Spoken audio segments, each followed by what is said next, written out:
You want money? What do you want from me, Harper? More than that? For God's sake, there's nothing left. I'm a shell. There's nothing left to kill. Salamat.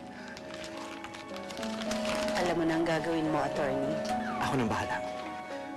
Sige. Uuna na ako. Okay. Walang kasong ito.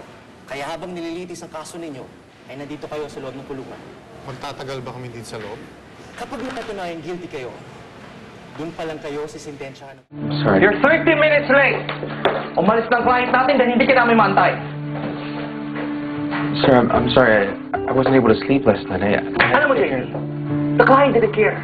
And as much as I would wanna care about your personal life, hindi ko na kaya ipagtanggol ka every single time. So, just save it. Spare me the excuses.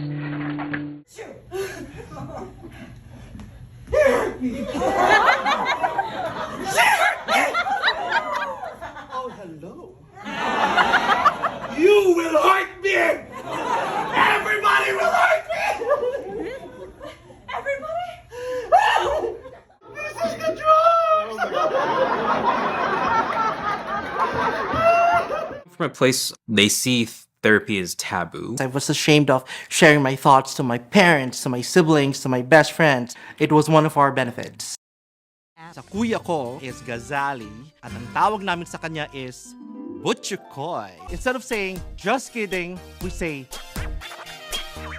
chicken! As a Maranao, we call money perak at bilang bakla, datong.